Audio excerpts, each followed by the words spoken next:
disturbing creation from the mind of one sick and who can't tell the difference and gets stupefied. And I've been waiting my whole life for just one rock, and all I needed was just one rock. How can you say that you don't give a rock? I want myself stupefied, I'm back again. All I wanted was just one rock, one tiny little innocent rock. And when I feel like I'm shit out of rock, I want myself stupefied, I'm back again. Why do you like laying around with my another scope on reality? I can feel it all start slipping, I think I'm breaking down. Why do you like laying around with my never scope on reality? I can feel it all start slipping away. See, but I don't get it. Don't you think maybe we can put it on credit? Don't you think I can take it, jump on, I don't let it. I can stupid boy. It's all the same as it. Living it, but I don't get it. Don't you think maybe we can put it on credit? Don't you think you can take it, jump on, I don't let it. I can stupid boy. I can stupid boy.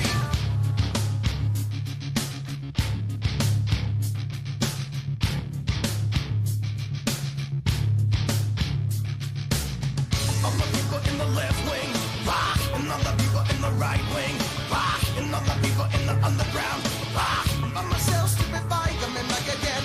All the people in the high rise rock, and all the people in the projects rock, and all the heads in the body rock. By myself stupefied, I'm back again. Why do you like laying around with my microscope of reality? I can feel it all start slipping, I think I'm breaking down. Why do you like laying around with my microscope of reality? I can feel it all start slipping away.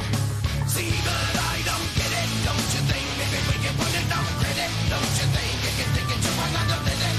I can stupid boy. It's all the same as it. Living it, but I don't get it. Don't you think maybe we can put it on credit? Don't you think you can take it to another minute?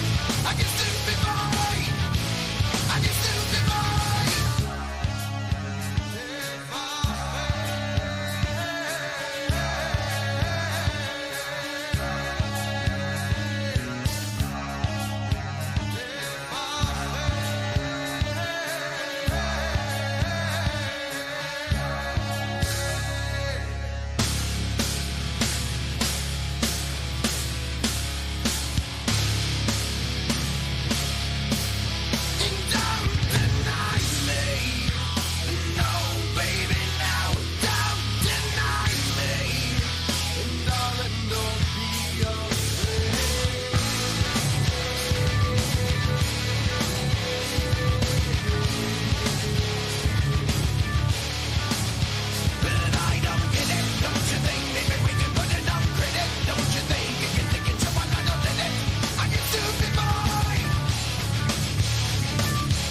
bitches. Now the world is a scary place. Now that you've woken up the demon, the enemy. Get up, come on, get down with the sickness. Get up, come on, get down with the sickness. Get up, come on, get down with the sickness. Open up your hate and let it burn to me. Get up, come on, get down with the sickness. You mother, get up, come on, get down with the sickness. You fucker, get up, come on, get down with the sickness. And this is the gift that has been given to me.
All right, hit the thumbs up. We're going to start the show in just a second. Welcome to the Lunch Money Show, post Slob Olympics edition.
I'm an indestructible master of slobs.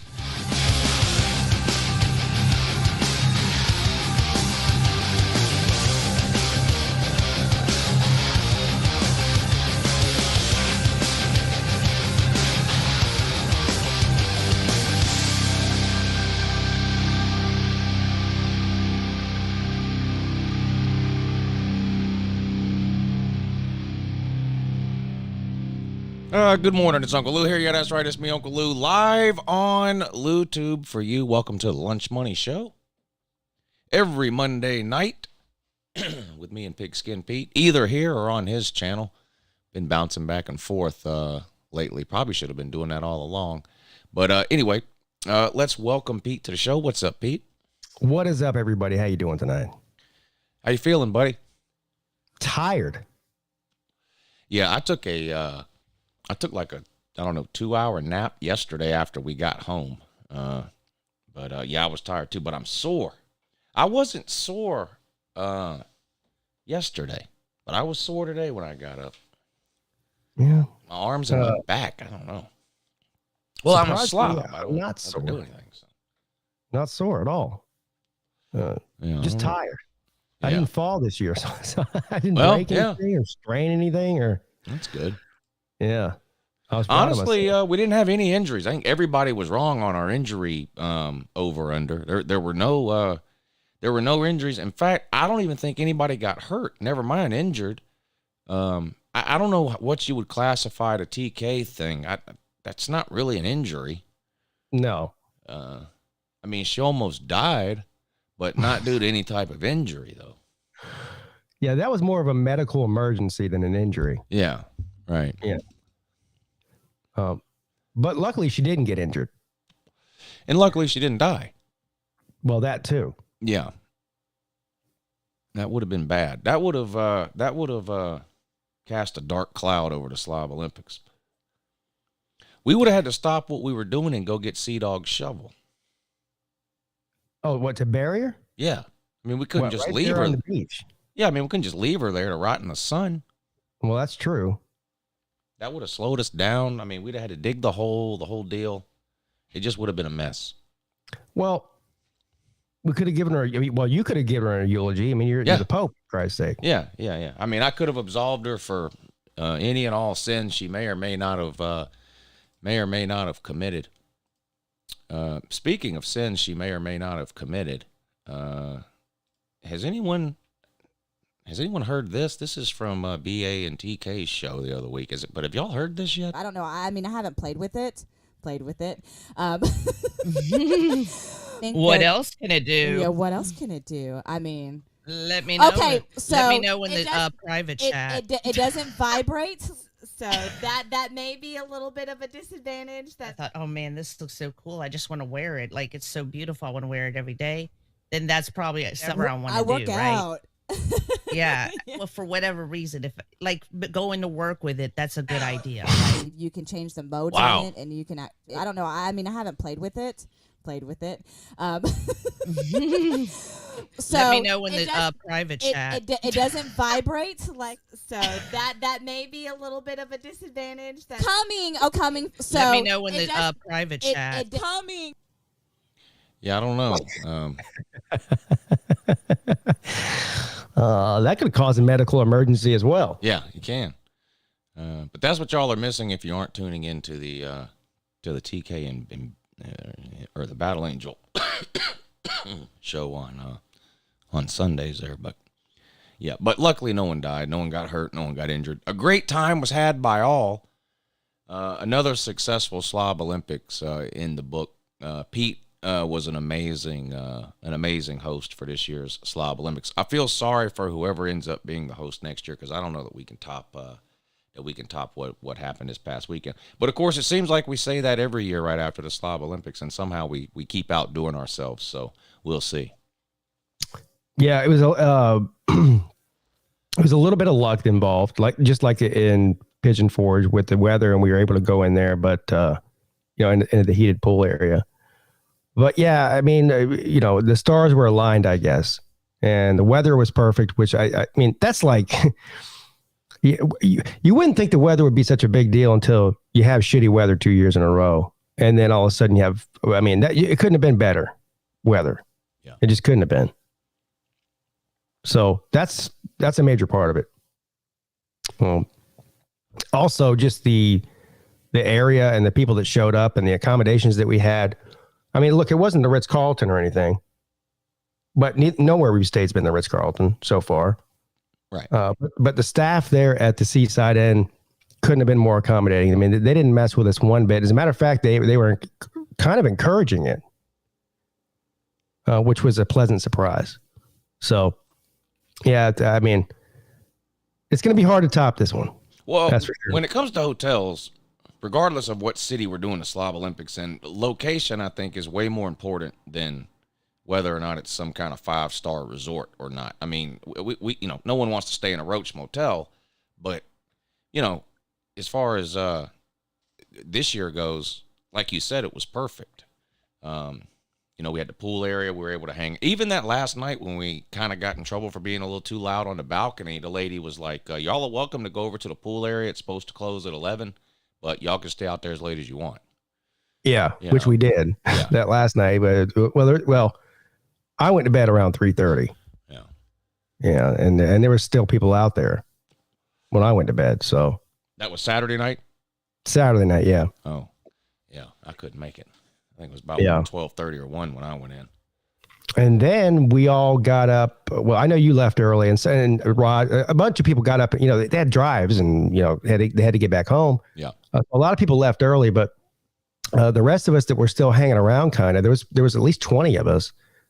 We all went back to Coconut Joe's, Rod's favorite restaurant, and had brunch there. And then we went home. So we didn't get out of there till I want to say around 1 o'clock. So, yeah, it really it was really great. And that whatever that event was, I want to call it a parade, but it's not a parade, a festival. What would you call that thing? It was like a street festival, I think. Yeah, yeah.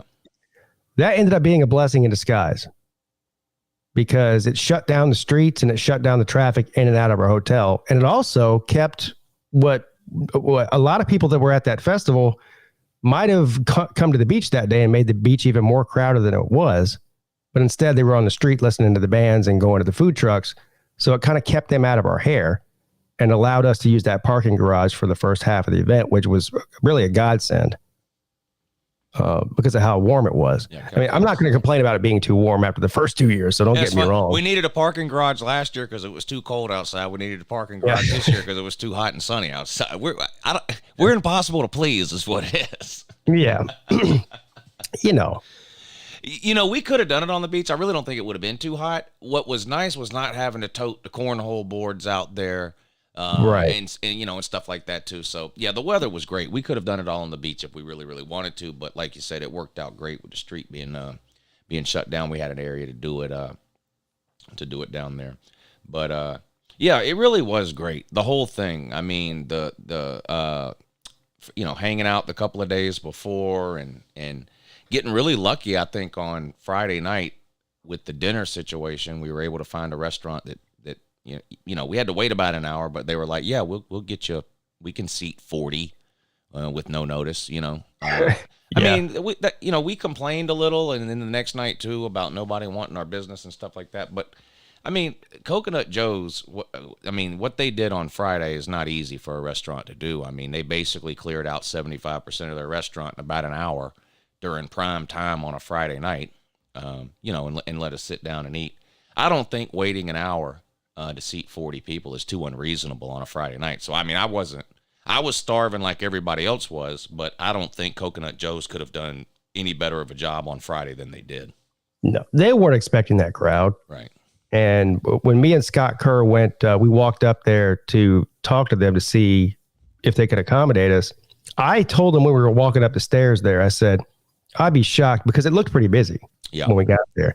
I said, I'd be surprised if they really are going to do this. And so we walk up, this girl couldn't have been more than 15 or 16. She looked like a baby. And she said, okay, how many? And she thought it was just me and Scott, And I said, 35 or 40. She goes, come again? I said 35 or 40. She goes, okay, let me go talk to somebody real quick. She brought back this other guy and he said, yeah, we got you. She said, it's going to be about an hour. I said, look, man, if you can get us in here in an hour and accommodate us, that'd be great. And so it was closer probably to an hour and a half or 2 hours, whatever, but they got us in there and they did a great job.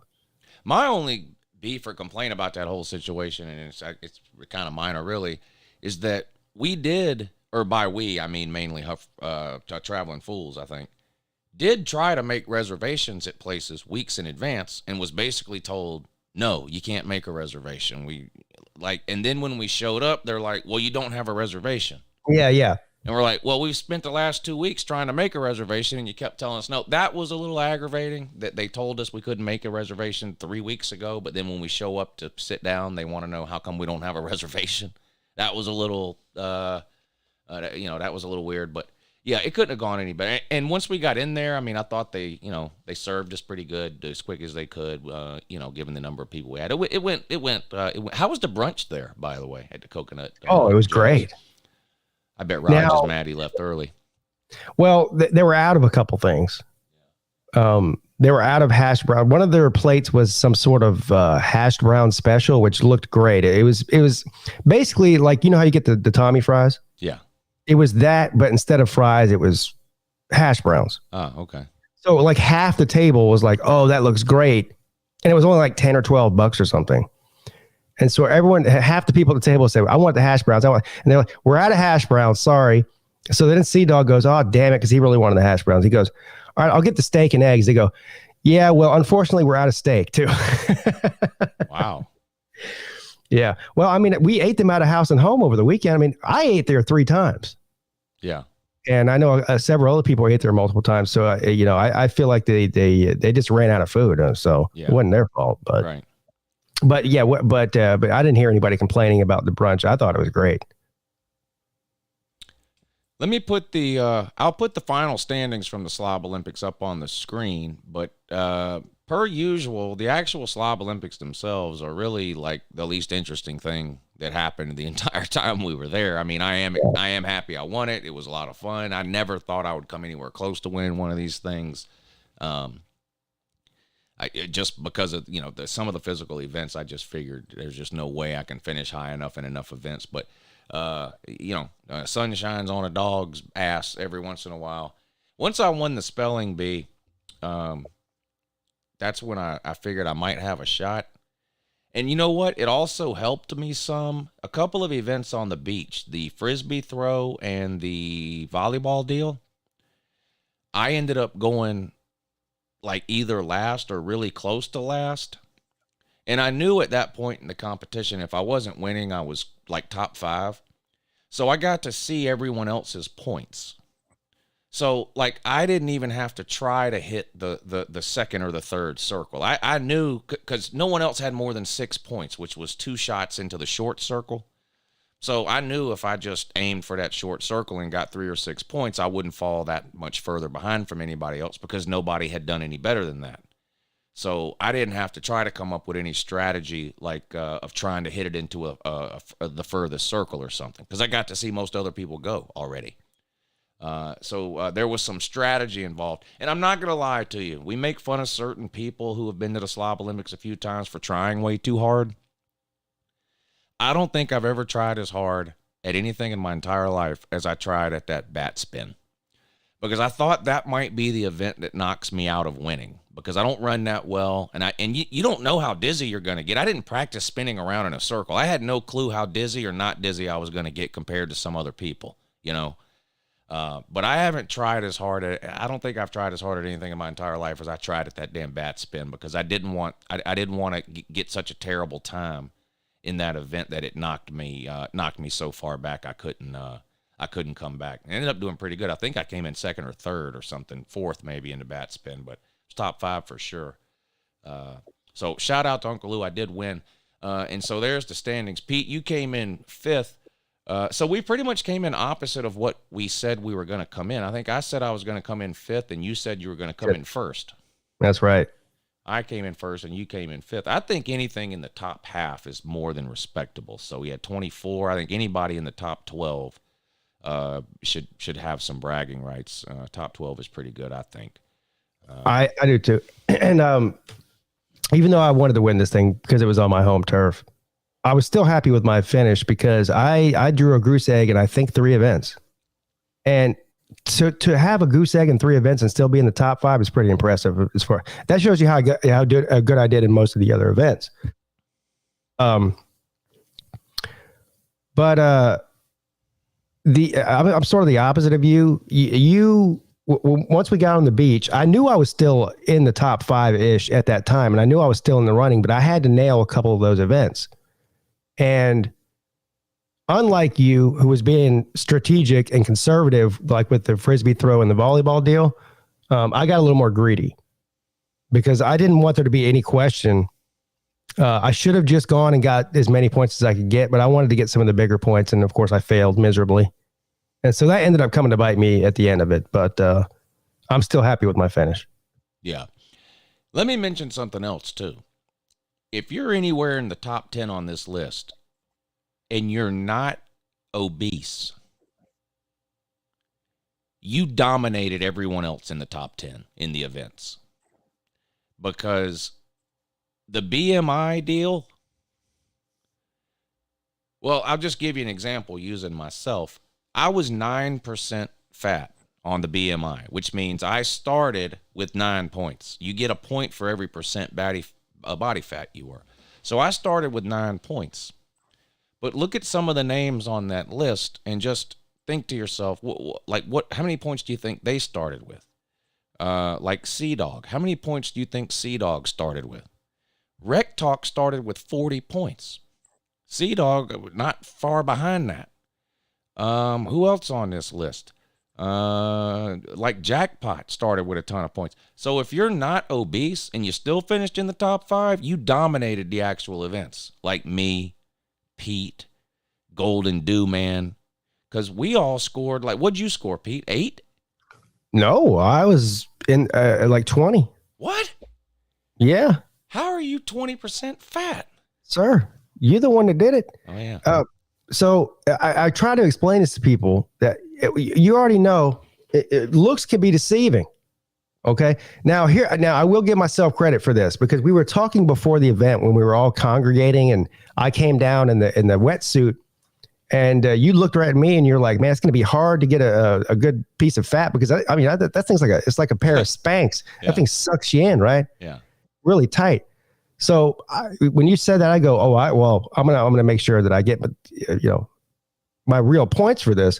So when it came time for you to do that, I had to take that get up that I had halfway off and pull my fat out on my hip. So I am skinny on 98% of my body, but right where you test for that thing, right above the hip bone, The love handles. that's the only part of my body where I have a significant amount of fat. Well, you got lucky there then. Yeah. Yeah. So as far as the Slob Olympics go, if you plan on accumulating any fat, accumulate it in your love handles if you can. That's what would help you in the Slob Olympics. Yeah. What are some of the surprising finishes on here? So I think we have to give Sea Dog some credit. I personally paid a super chat to our own live show to put Sea Dog last in the odds. That obviously didn't pan out. He finished 3rd. Twisted Rooster, fourth, so he was the highest finish of any first-time Slob Olympian, right? Well, Red Talk. Oh, Rec Talk. Yeah, Rec Talk second. Yeah, that's right. Yeah. Yeah. So two of the top 5 were first-time Slob Olympians. Now, I still think experience matters. That just goes to show you what warriors and competitors those 2 Slobs were, Rec Talk and Absolutely. Twisted Rooster, to be able to finish in the top 5. Nothing else in the top 10 really surprises me. Let's see. This was Slim Shady's best event by far. Oh, yeah. And it was good to see him do well too, because he went all out with the costume, and of course, which is one of the highlights of the whole thing, the costume deal. And he did win the costume contest, by the way. So shout out to Slim Shady Canes. I'm sure most people watching have seen enough pictures of the Slob Olympics where you've seen the costumes. Maybe I'll put a few up at the end. We'll look at them again, but. So yeah, shout out to Slim Shady. Jackpot barely outside the top 10 at number 11. Now, what do you think about that? That's probably I think he exceeded my expectations. Me too. And I don't know if anyone had more fun than Jackpot did. I hope not.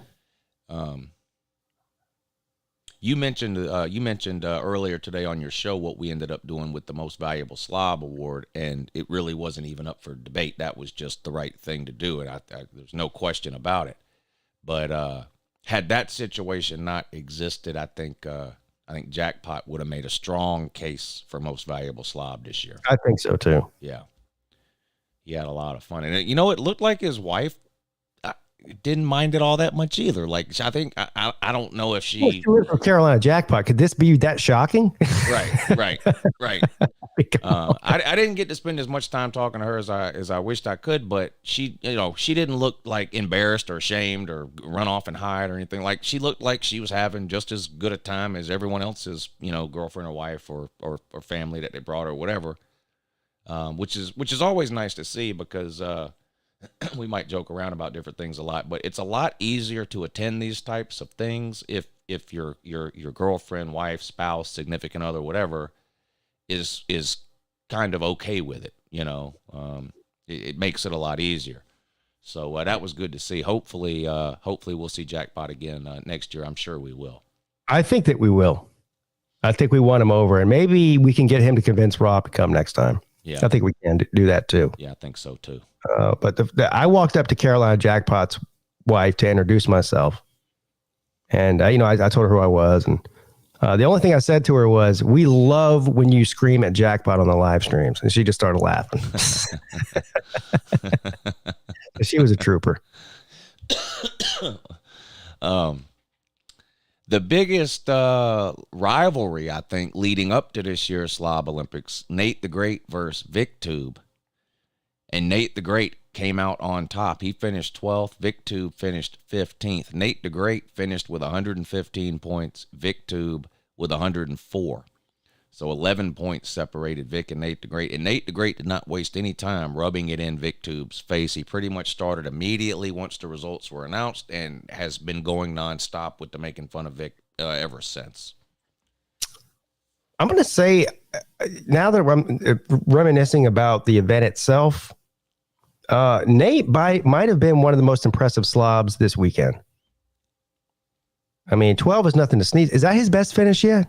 I think so. What'd you finish last year, Nate? That's got to be better than he finished last year. I think it's the best finish he's had. Yeah, he did good. He did good. He didn't. He didn't win anything, but you don't have to win anything to score high. Right. And he sort of hung around there. A couple events he did really good. I don't know. I went head to head. So you know how the events were set up. It was most of the time, it was 2 people going against each other, unless it was just a single event where you go one person at a time. So you were matched up pretty much the entire time. If there was 2 things going on at once against the same person over and over again. And so I was matched up with Nate for the push-ups. We did the push-ups at the same time, and we did the cornhole at the same time. And I know he sunk one. He with the cornhole. I don't know how many points he got on that, but he did pretty well in the cornhole. Yeah, he sunk one on a line drive. Like, it had no height at all. Like the beanbag was never more than 3 feet off the ground, and it just went straight in the hole. It never even hit the board at all. Yeah, it was a swish. Yeah, great. Yeah, he nailed it. And then all the other events. I mean, even the trivia. He got into like the third or fourth round. Yeah. So Nate came to win. Well, he came to beat Vic, which is the main goal for him, and he did that. Yeah. And he did that by how many points? 15 to, yeah. So he beat him by 4 spots. 3 spots. BVD and Colby finished in between those two. BVD at 13, Colby at 14. BVD is another one that was rated way lower in the pre-slob odds. Yeah. I think he was next to last, right in front of maybe Sea Dog, and he finished all the way up at 13. Colby at 14 is the opposite. That's disappointing. Colby is young. He's in pretty good shape. There's no Colby, to me, the most disappointing slob. To me.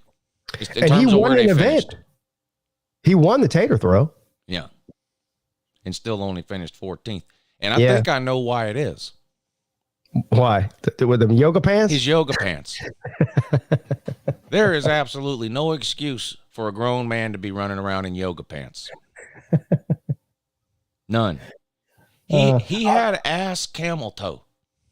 I hope he washes those before he gives them back to his girlfriend. Those were definitely his girlfriend's yoga pants. There ain't I hope they were. Yeah, there's Those no, were because otherwise he's got some splaining to do. yeah, those better not be. If they are his yoga pants, that's even worse. They I better don't be his know. girlfriend's. So yoga pants are clearly a thing. Every woman owns at least one, probably a dozen pair of them. Right. Every woman owns capri pants, at least one or maybe a dozen pair of them. But I don't know if I've ever seen a human being wear yoga pants that were also capri pants. Yeah, they came right at calf level there on our boy Colby. Very disappointed. Very disappointing. And I'm like you. I don't know what he was going for there with the yoga pants and the Scottie Pippen jersey. Yeah, he wore the smallest pants possible and the largest jersey possible. Yeah, it was very weird. It was very strange. Shout out to Colby though. Friction Vixen, the highest finishing female competitor this year. We only had 2, Friction Vixen in TK.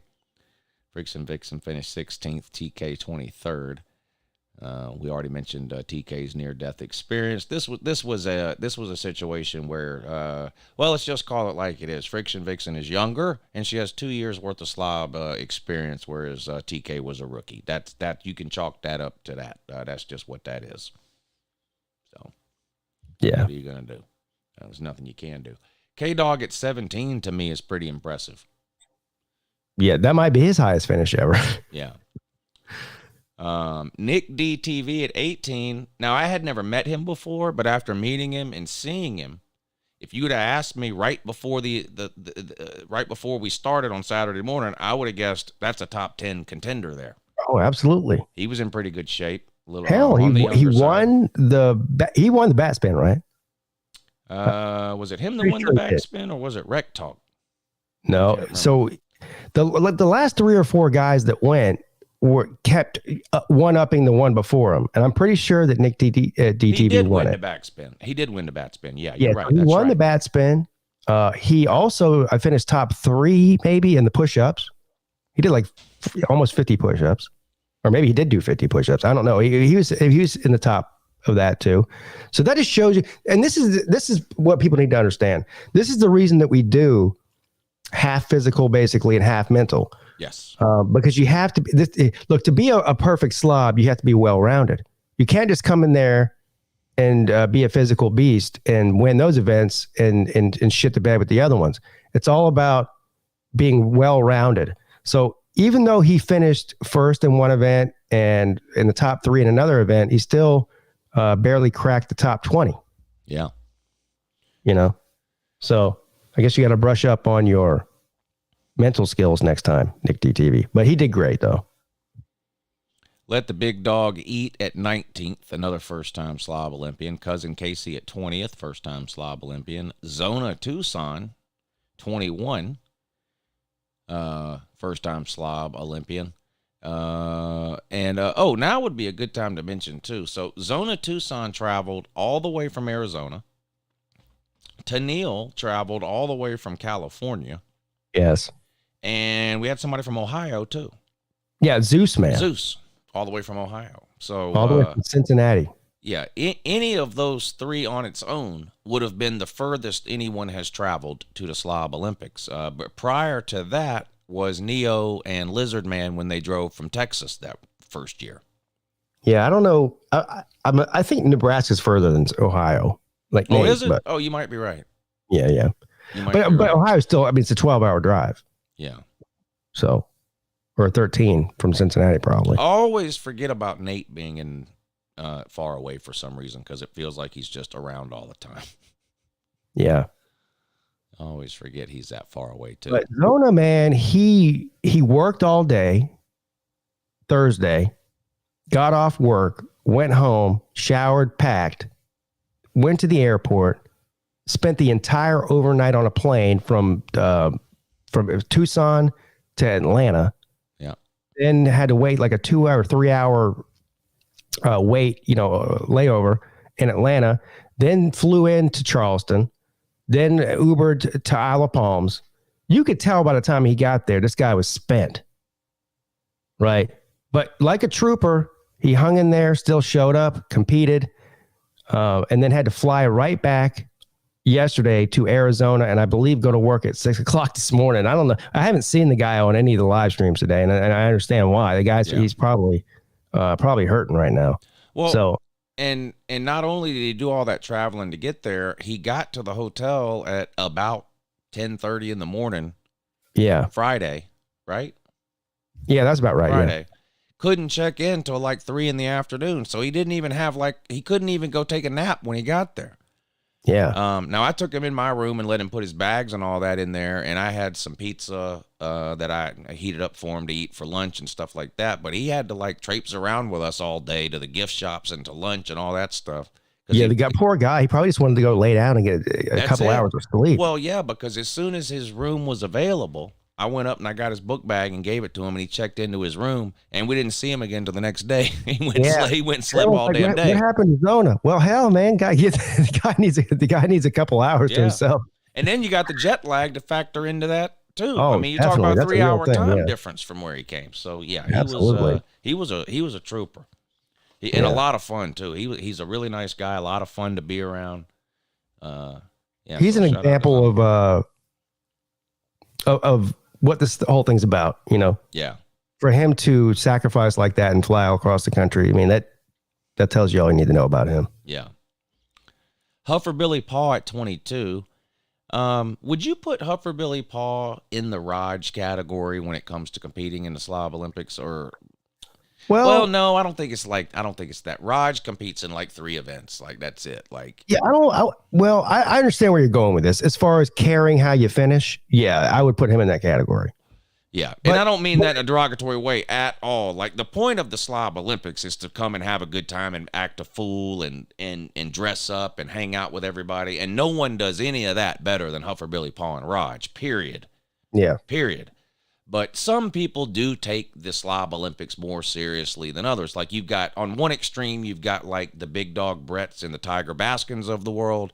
The opposite extreme would be like Raj and Huffer Billy Paw, that literally could give a shit less whether they finish last or first, Yeah. And then you got other people in the middle. You got certain people that just want to do good in certain events. They don't really care how they finish overall, but maybe they really want to do good at cornhole, or they really want to do good at the push-ups or whatever it is. Yeah, Paul doesn't give a shit. No, he doesn't. About none of that. I mean, but to his credit, though, he competes in every event, and he dresses up, and his costumes get better every year. This year, was this his best costume? I think it was. Oh, by far. It was a tough decision for me this year. It came down to Slim Shady Canes and Huffer Billy Paw for me. I ended up voting for Slim Shady Canes, who ended up winning the best costume award. But man, Huffer Billy Paw went all out. I mean, he had the hat, the matching velvet purple suit, the Deion Sanders tie-in on the back with the Prime deal, the light-up shoes. I mean, it was a great costume. Yeah, the costume contest is becoming more difficult each year to judge, because when they came around to ask me who you voting for the best costume, there was at least 5 people I could have named. Yeah. Like Huffer Billy Paw was one of them. I voted for Slim Shady. Yeah. Huffer Billy Paw, you was another one. The Pope costume was epic. Jackpot's costume. And maybe that wasn't such a great costume as far as, the way it looked, but the idea behind it, it's an inside thing. Slob Sanders with the Clemson hat, that was amazing. Yeah. And look, Nate. Yeah. Nate pranced around this hotel out in public. Now you got to realize there's hundreds of other people outside of our hotel for whatever that festival they were having on the street was. Yeah. Nate walks down there, a 6'6" slob, and a woman's Hooters out. Size extra medium. Size extra medium. Medium. Yeah. Medium Hooters costume. The shortest shorts you've ever seen. You know who else was good too was Traveling Fools with the David Hasselhoff. Oh yeah. David Hasselhoff. Yeah. I like your costume fits in this category too, but I like costumes that tie into, like, those costumes tied into the location. You did the wetsuit. He had the David Hasselhoff. I like costumes that tie into the beach theme, you know. Yeah, that was my main focus is to do that. Yeah, that was good. That was good. I do have a problem that's going to be addressed when it comes to judging costumes before the next Slob Olympics, and that is you need to be wearing that costume in the last event. Yeah, so there wasn't really any controversy this year, but that might have been the only one. Like Golden Dew Man had a good costume on. Now, we've all seen it before. It's the Cloutineer thing. But is it really a costume if you take it off after weigh-ins? I don't know. Yeah, I was a little bit disappointed in Jackpot, too. He put on the Gamecock shirt and changed his outfit after after the weigh-in or the first event or whatever it was. I don't want to make so many costume rules that we discourage people from doing it, but like Slim Shady, for example, had the most cumbersome, uncomfortable costume of anybody out there. I mean, I kept meaning to ask him. I wanted to put the mascot head on. I wanted to see how heavy it was, what it felt like. Can you see out of it? That kind of thing. And I never got a chance. But he wore that thing all damn day. Yeah. He even said, once we get on the beach, I want to see how the sand feels. Cause you saw those duck feet, those things. I don't know how you run in that or even do anything. And he told me before we went out there, he said, yeah, if it's impossible for me to navigate on the sand, I will take them off. But to his credit, he didn't. He left that full costume. Now, every once in a while, he'd take the head off and God bless him. Between events. But he even tried to do, he even did the bat spin with the damn, with the head on. With the mascot head on. I mean, the guy went all out. And he still finished in the top 5 with that thing. Yeah. That's really impressive. He definitely deserved to win the costume contest. Now, we can't force anybody to wear their costume for the entire events, but I think as far as winning the costume thing, it's got to be a costume that you plan on wearing for the entirety of the Slob Olympics, not something you wear for the weigh-ins and then take it off if you want to be considered for the best costume award. Yeah, no, Long Time, we're not talking about you. So he went in and changed after basically all the events were over, just before the trivia, when we did the lunch break. Oh yeah. And we're talking about the people that took off their costumes, within 10 minutes of the thing starting. Right. Yeah. I mean, if Nate could prance around in that Hooters thing for God and everybody else to see for 8 hours, then Golden Dew Man could have left his clown wig on.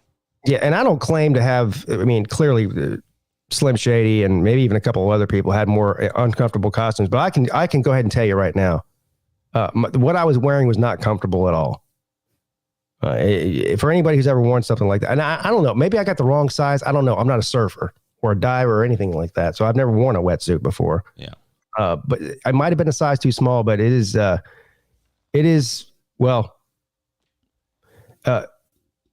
it's uncomfortable. I'll leave it that way. You use your imagination on that.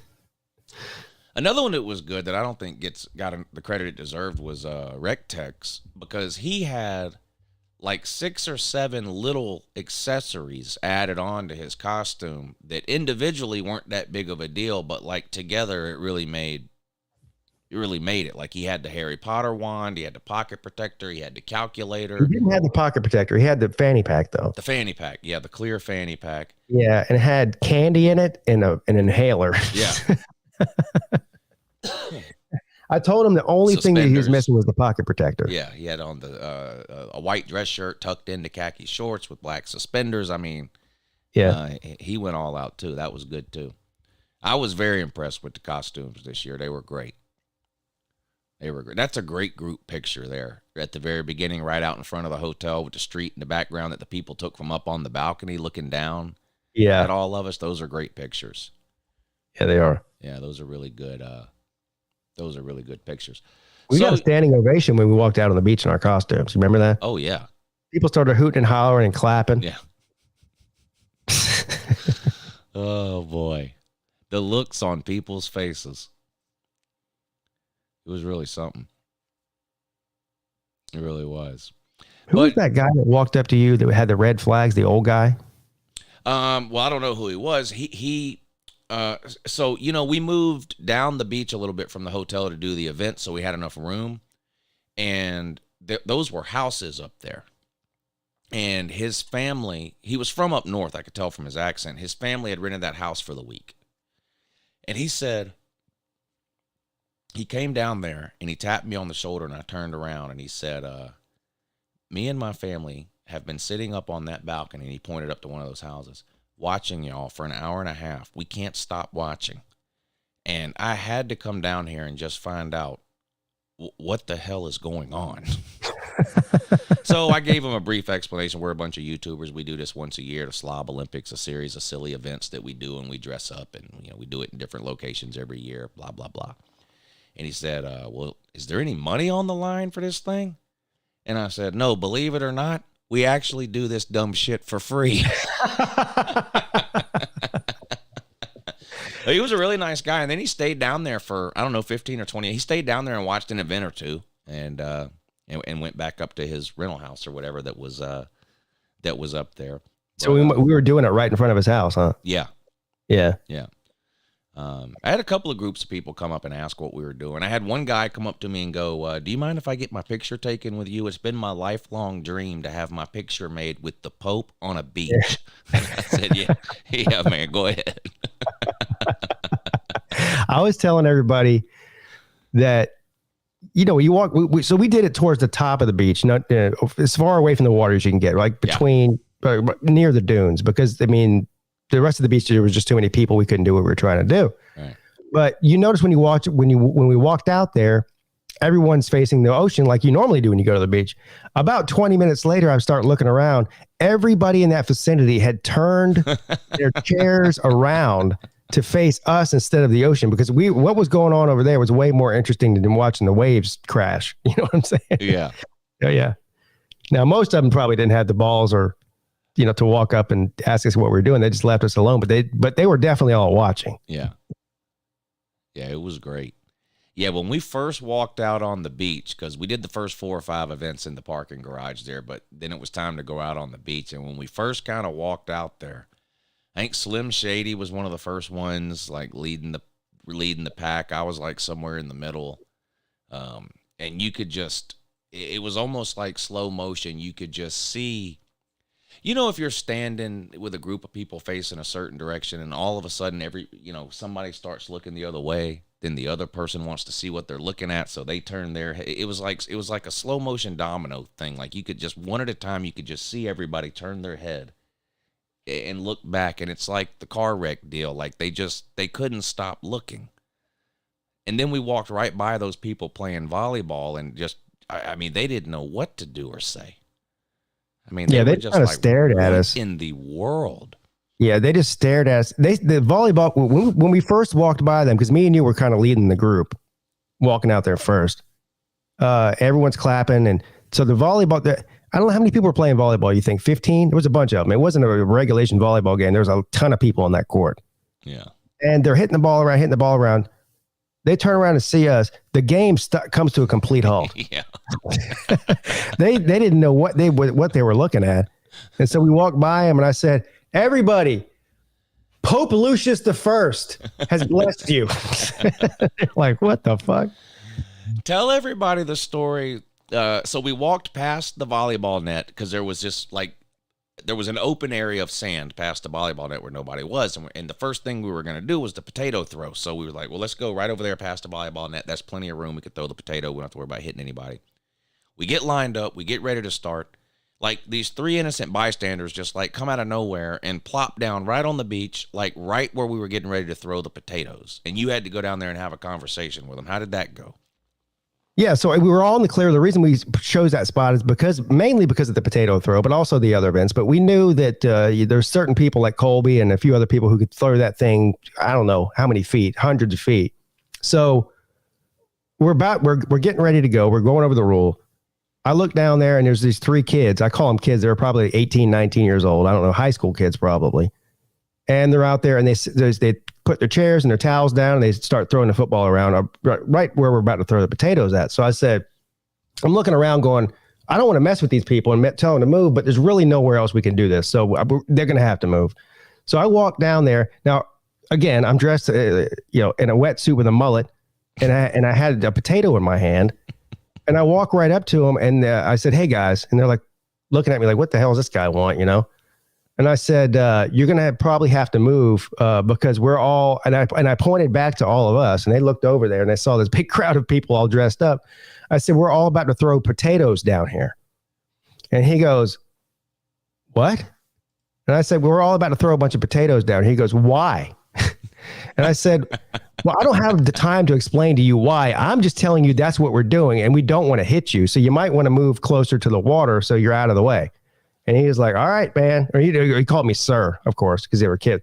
All right, sir. No problem. So they were nice enough. They picked up and moved over. But trying to explain to strangers that they need to move because we're about to throw potatoes on the beach. I mean, there's no way you can really explain that. No.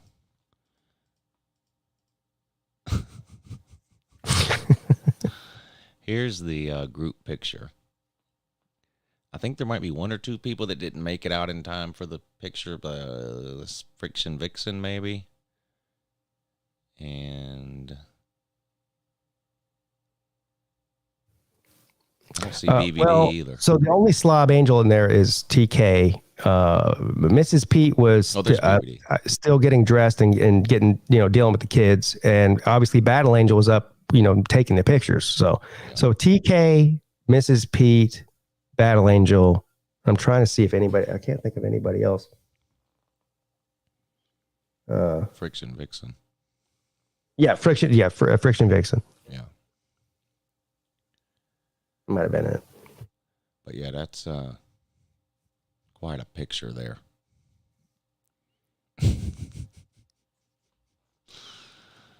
Oh boy.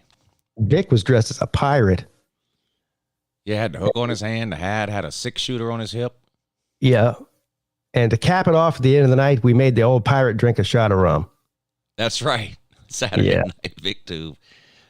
Nate may or may not have had a sip of rum as well. Yeah. Well. He may or may not have.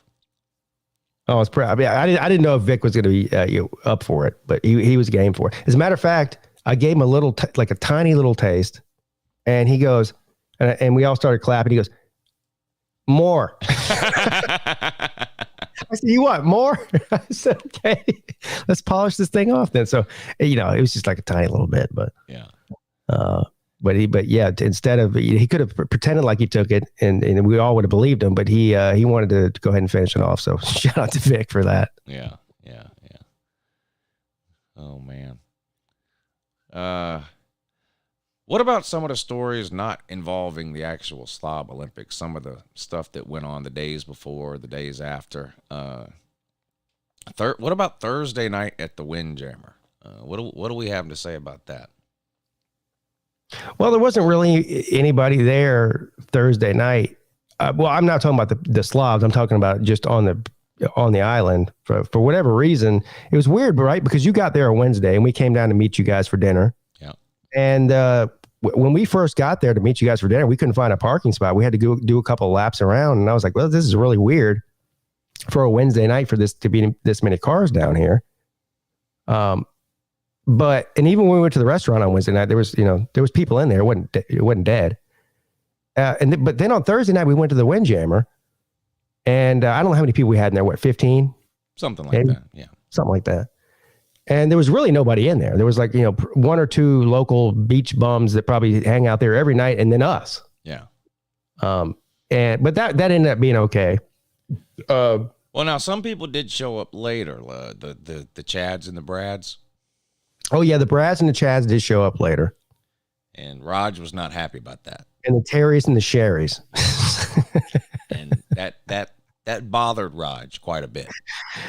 Yes, it did. I don't know what Raj expected as far as if you're coming to the Isle of Palms, South Carolina, you're going to see the frat people. Yeah. I mean, that's what that whole town, Mount Pleasant is mainly is frat people. We're going to have to start. I don't know what the going babysitting rate is these days, but we're going to have to start passing a plate around to pay Slim Shady Canes a babysitting fee for being Raj's handler in those types of situations. How many, I won't say fights, but how many confrontations did we avoid Thursday night at the Windjammer solely because of Slim Shady Cane's babysitting abilities? Well, 5 or 6 at least. At least a couple. Yeah. Yeah. I mean, a couple of times Slim Shady had to go grab Raj and sit him down because Raj wanted to go tell the Chads and Brads that they were Chads and Brads. I don't know what else he wanted to tell them, but he definitely wanted to at least tell them that. Now, I think they already knew that because Raj was yelling it as loud as he could for about an hour and a half. Basically, we were sitting on this back deck outside of the Windjammer, and this, most people just come out there, maybe they smoke, whatever, and they go right back in. We ended up sitting out there for a couple hours, but this other group of people, they would come out, smoke, go back in. Well, every single time they came out, Raj would get going on his Chads and Brads speech. And Raj is loud in general. And I saw Raj type in a comment section earlier today that he had 38 whatever beer he drinks and 18 Jack and Cokes that day. Yeah. And I don't know if he's exaggerating, but I believe him. But he was borderline uncontrollable, except for Slim Shady Cane. For whatever reason, Raj will listen to Slim Shady Canes. Yeah, Slim was like the Raj whisperer. Yeah. Yeah. And I made this joke a couple of times while we were up there, but if anyone's ever told you or tried to teach you how to communicate with a small child, one of the first things they tell you is don't look down on them when you're talking to them. Bend down, get on their level, and look them in the eye. Yeah. And that's what Slim Shady was doing with Raj, because Raj was sitting in that chair, and he'd get to going on his Brads and Chads speech, and Slim Shady would have to get up, walk over to where Raj was at. He would kneel down next to Raj, kind of put his arm on his shoulder and be like, Raj, you need to calm down, okay, buddy? And Raj would kind of sit back in his chair. First of all, he doesn't know how to whisper. No. And these people were within, I don't know, 15 feet away from us. And now I did notice, I think I was inside talking to some other people, and I came outside and I noticed that group of people. And the first thing I saw when I walked out those back doors is there was, 6 or 7 of them sitting at that picnic table, and they were all staring over in the direction where we were sitting.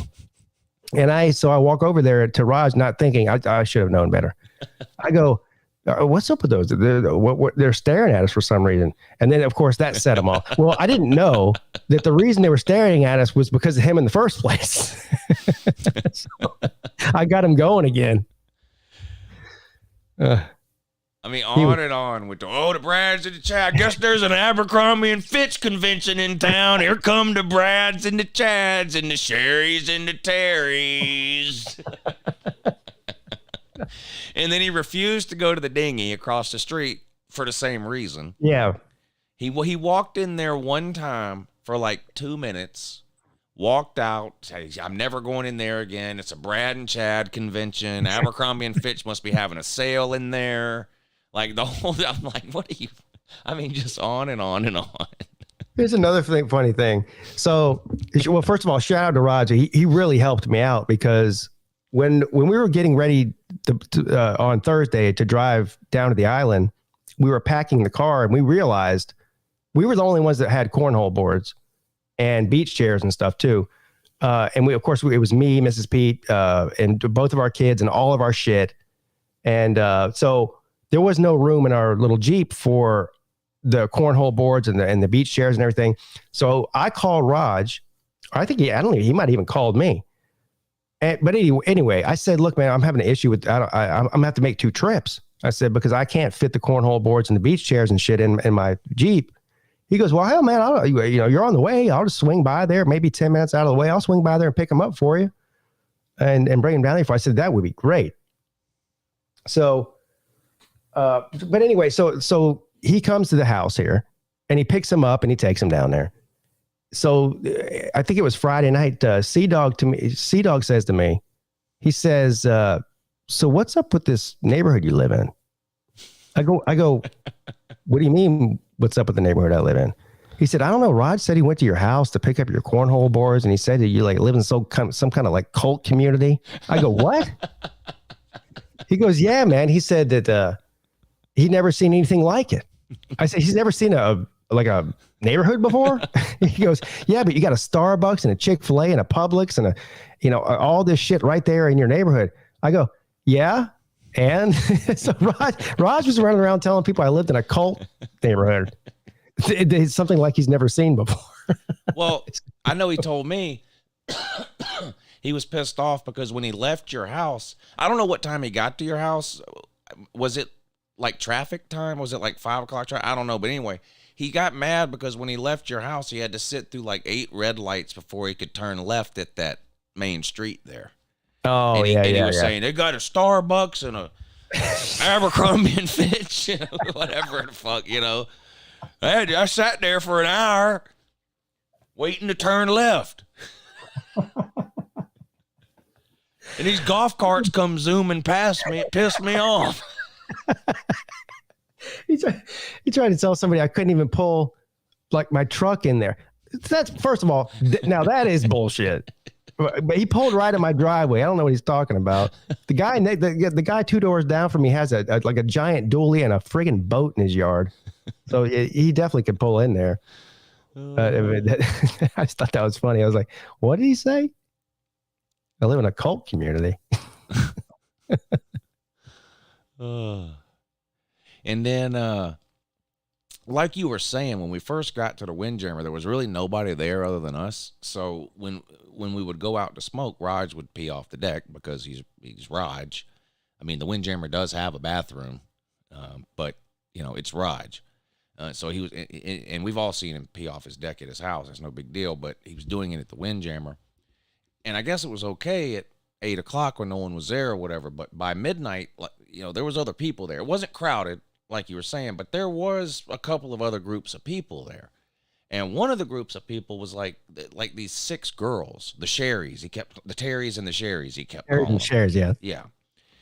And Raj jumps up to pee. And like I said, we were all sitting outside. And instead of heading towards the door to go inside to the bathroom, he starts heading over to this same railing that he'd been peeing off of all night long. Well, right by that railing is like a picnic table. And these 6 girls were sitting at that picnic table. And he's like walking toward, he's 20 feet from the railing. He's not even close to the railing. He's unzipping his pants, unbuttoning his pants. Basically, he's fixing to pull his pecker out, right?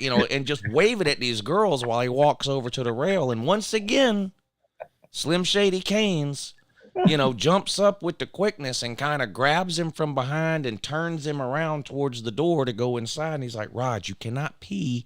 Oh, there are 6 girls. You don't see those 6 girls. You cannot pee right there. And somehow he got him inside to the bathroom. But Raj isn't the type of person that you can't tell Raj what to do or not to do under normal conditions. Your average person can't. You just can't. That's just Raj is going to do what Raj does. That's why we love Raj. I'm not making fun of Raj at all. Raj is constant. If you've never been around Raj, it's constant entertainment. There's one speed. It's 100 miles an hour. It doesn't matter if it's 8 in the morning, 8 at night, or 2 in the morning. It's full go 100% of the time. But Raj is going to do what Raj wants to do, and he's a big guy. But for whatever reason, Slim Shady Canes is usually able to corral him, and that was, luckily that was the case Friday night, because like I said, there was 3 or 4 occasions where he jumped up and wanted to go tell the Chads and the Brads that they were Chads and Brads, and then the peeing thing. It was just one thing after another. That's a talent that Slim has. I'm pretty sure. Well, I'm not pretty sure. I'm 100% sure that Slim only speaks one language, and that's English. I don't think he knows Spanish or anything else. But he does know Raj.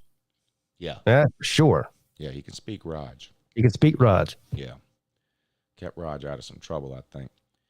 And somebody, in fact, I think it was Slim, actually went to the bartender at one point and said, the big guy with the beard? Yeah, don't serve him anymore. Oh, no. And they were like, yeah, we know who you're talking about.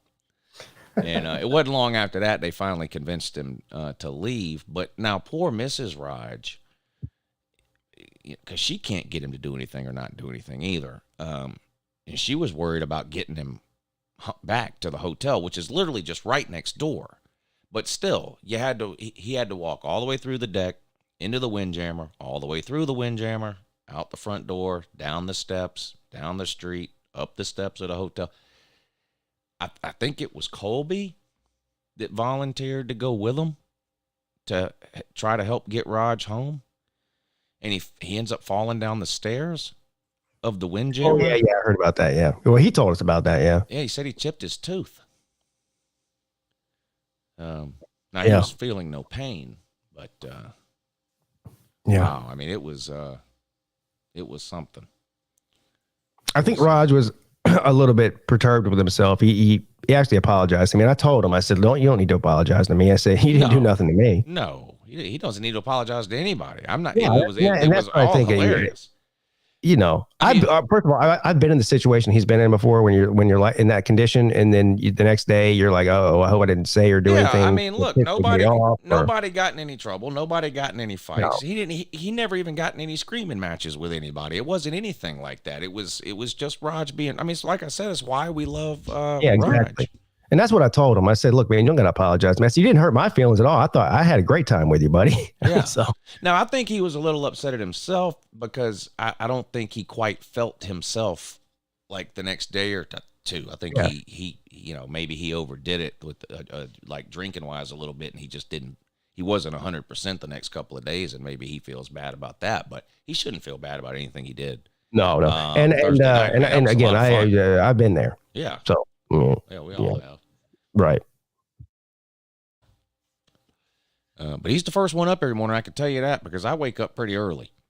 In fact, that next morning, Friday morning, I got up about 7:30. I went down to the lobby to get a coffee. He's out front of the hotel drinking a beer. Yeah. 7:30 in the morning. That is the best cure for a hangover. I'm just saying. So yeah.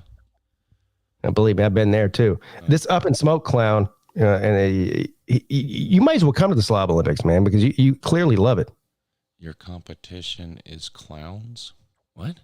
There was only one clown that was our competition. That was Golden Dew Man. What else did I say? Anyone would blow up the schedule to seat a big group. That's where the money is.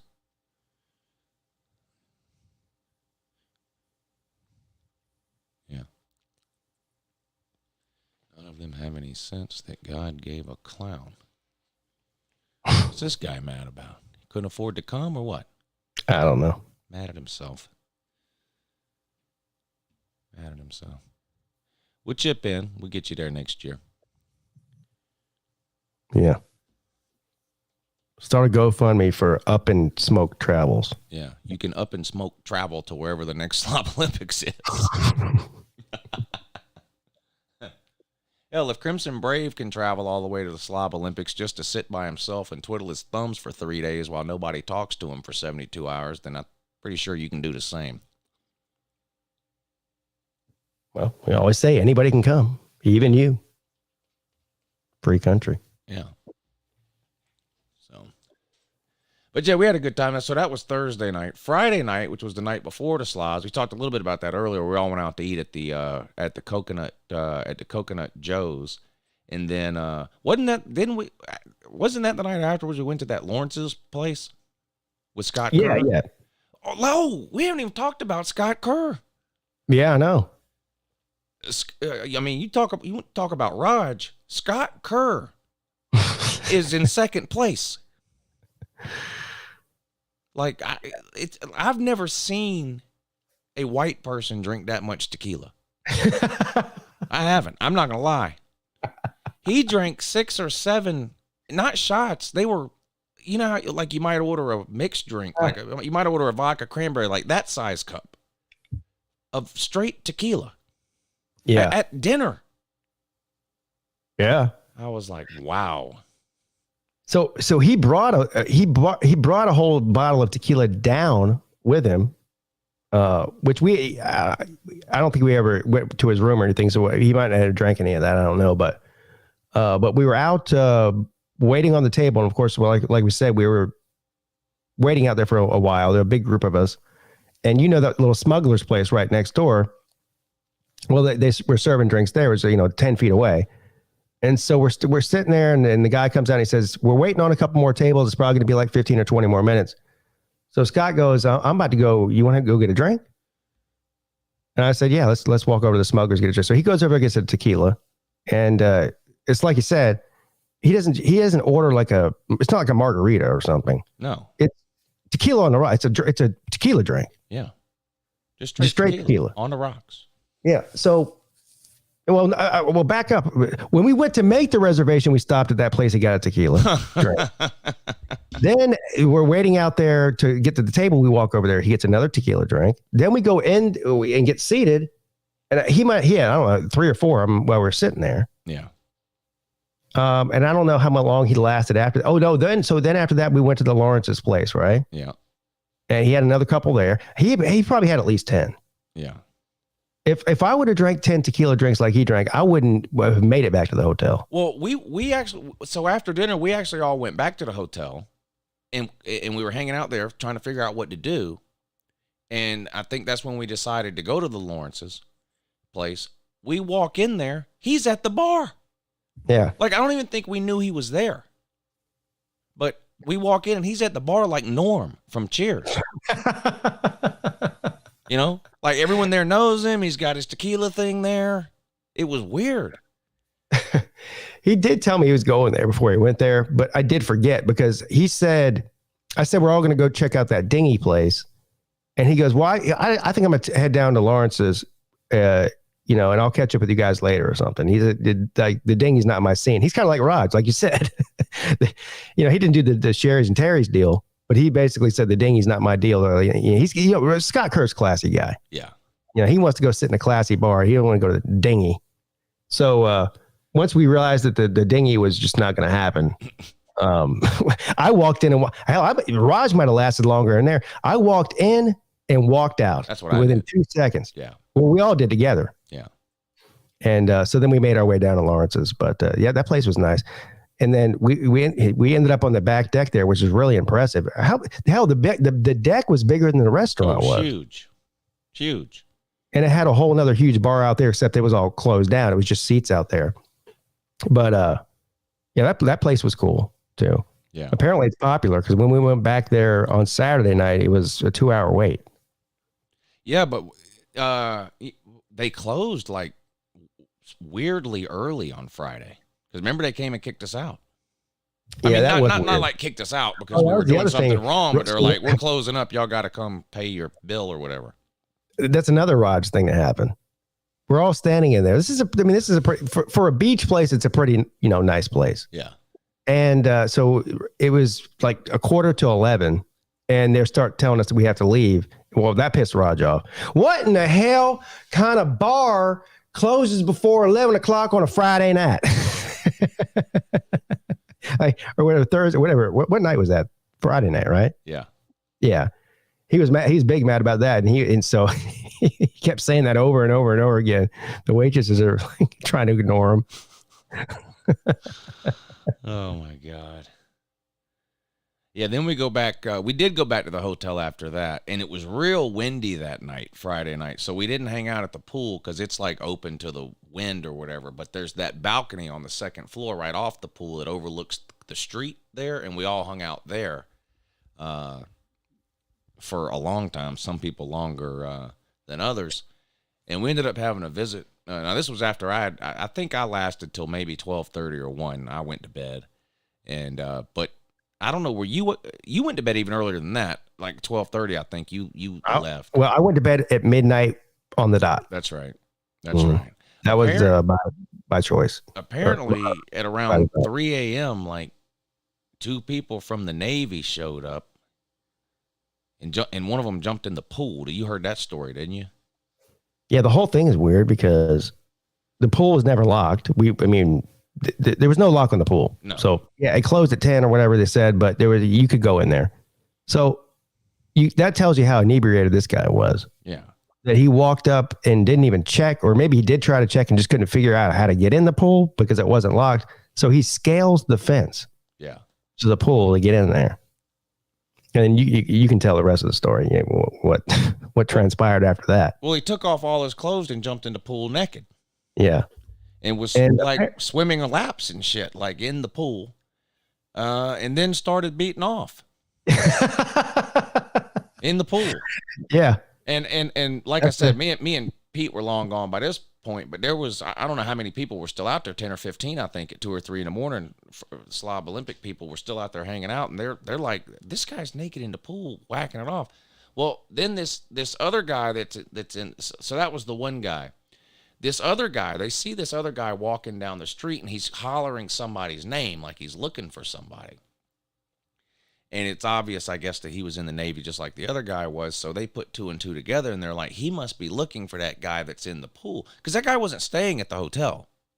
He wasn't? No, he just somehow knew there was a pool up there. What? Yeah. So they holler down at the other guy.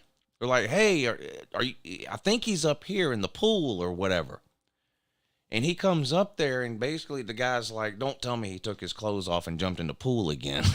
So this ain't the first time this has happened. Guess not. Oh, no. So he was able to go into the pool and get the guy out of the pool and get him dressed and get him out of there before, somebody called the cops on him or whatever. But so that ended up being interesting. So that was Friday night. And then again, so I get up early in the morning again, about 7:30 Saturday morning. Again, I go down to the lobby to get some coffee. Basically, I'm walking down the stairs, and Friction Vixen and Huffer Billy Paw are walking up the stairs. And I'm like, good morning. Huffer Billy Paw, was it Huffer Billy Paw or Traveling Fools? I can't remember now. Might have been Traveling Fools. Both of them were up till about then, yeah. Anyway, I can't remember which one of them it was now. Proceeds to start telling me about a 10-minute story. He gets done with a story, and I'm like, I didn't understand a single word you just said. It was Traveling Fools. Thank you, Paul. Anyway, turns out they had been up all damn night. They didn't go to sleep at all. They'd been up all night. And I guess several of them were up till 4, 5, 6 in the morning. Those 2 were up till 7 or 8 or whatever.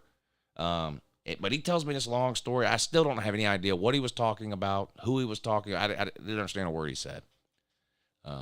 So it was a long night for a lot of them on Friday. But you never know it from the Slob Olympics, though. They were Friction Vixen, Traveling Fool. Shockingly, all the people that stayed up all night were troopers. I mean, they didn't bow out of any events, and they tried. Yeah, still made it. Still made it. And then after, so people at the hotel were big fans of ours too. Oh yeah, they were great. Yeah, they really were, because we're not like 22-year-olds on spring break or something like that, but we're also not like some quiet family of 4 that keeps to themselves either. I mean, there's a lot of us when we the thing is, when we meet up to congregate, it's not 2 or 3 people meeting up, it's 25. It's loud. It attracts attention. The more people that are around, the louder it gets. There's Bluetooth speaker we had out there playing music. I mean, we make a lot of noise. And outside of that one complaint on Saturday night, which, to be honest with you, I don't blame the people inside that room. I don't either. No, I don't. Yeah. Basically, what happened is Windjammer has an outside stage off that deck that we were talking about earlier, an outdoor stage, and they were having some concert on Saturday night, and they were packed. Well, you could walk down the balcony of the hotel we were staying at and basically watch the concert for free, which is great. Well, the problem is, a balcony is 3 feet wide? We're all standing on the balcony. Well, right behind us are hotel room doors, and there's people in there. And there's 30 of us on this balcony, after the Slob Olympics and after we had went out to eat and all that, and we're hanging out on this balcony watching this concert, and we're loud. And eventually the lady from the hotel did come up and say, hey, sorry guys, but we're getting some complaints from the people in these rooms, which I don't blame them at all. But she was super nice about it. She was like, look, technically the pool closes at 9 or 10 or whatever it was.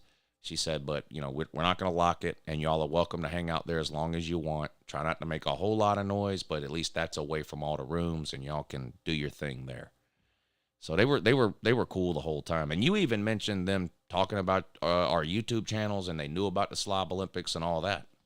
Yeah. They were watching. They watched all the Slob videos. I mean, we let them know why we were there. And so, of course, I mean, like anybody else who you tell Slob Olympics to, that piques their curiosity. And they're like, well, what is that? Yeah, well, just look it up on YouTube and you'll find out. So they did watch the videos. And the one lady, she was funny when she told me, she said, this is like Jackass meets the Olympics. I said, you nailed it. That's exactly what it is. And I said, she said, well, we'll be watching. She said, I can't wait to see who wins this thing. Oh, I mean, they couldn't have been nicer about it. They didn't mess with us at all. Not as with the park, because even though there was nobody in the parking garage, sort of taking over the parking garage probably could piss some people off. Because there was, you know, that was one of the avenues to get out to the beach, and there was a lot of people walking in and out of there through there. But nobody, even if they did complain, the people probably didn't, just said, okay, we'll take care of it, and just didn't even do anything about it. They could have easily said, you guys can't do this in the parking garage, you know, but they didn't. So yeah, credit to them for that. Yeah, we had a great time. Great time. We left early Sunday morning. We left about 8:30 Sunday morning. Yeah. So we got back. It's about a 2.5 hour drive. We got back around, I don't know, 11:15. Got back to Augusta. So, I mean, it's not a bad drive for us. It's basically interstate the whole way, except for maybe 20 miles where we cut over from I-20 to I-26. But so it's not a long drive. A lot longer than your drive, but, you know, not a bad drive. It's the shortest. Well, I guess Atlanta was a little shorter for me. Downtown Atlanta is about an hour and 45 minutes. This was a little over 2 hours, but not a bad drive at all. Yeah. You're pretty close. Yeah. You know, some people had some long drives. Slim Shady drove like 12 hours. Well, 12 hours because they have a baby. Right. So, yeah, some So they have stops to in stop there. a lot. Either way, it's still a long drive. Yeah. Like we said, the Zeus man came all the way from Cincinnati. That's got to be at least 10 hours, 11 hours. So some people drove a long way. Some people still there. Well, Fools, he should be home by now. Oh, they left today? Yeah. Oh, okay. I got it. So he sent me a picture of him and Nate on the Yorktown today. Nate's still there. Yeah. I guess they met up at the Yorktown. Yeah, they're coming back. I think they fly back tomorrow. Mm-hmm. I'm pretty sure.